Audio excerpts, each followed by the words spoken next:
Matagumpay na naidepensa ni WBC World Minimum Weight Champion Melvin Jerusalem ang kanyang titulo sa kanilang rematch ni former World Champion at Japanese Yudai Shigeoka nitong March 30 sa Japan.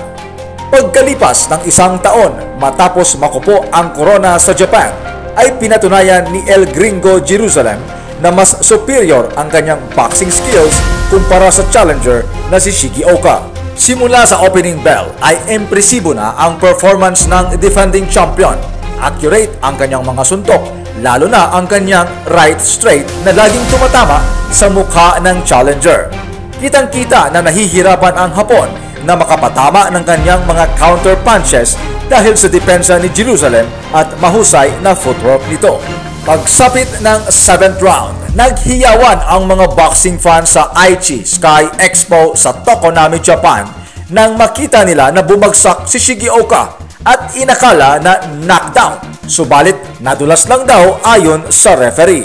Sa mga sumunod na rounds, round 8, 9 and round 10, mas naging agresibo ang challenger at pumapakawala ng mga wild na suntok.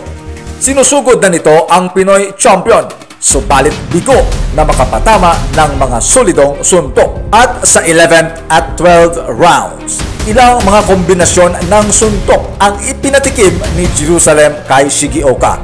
Tamang-tama lang para makuha ang score ng tatlong mga hurado at maisiguro ang panalo.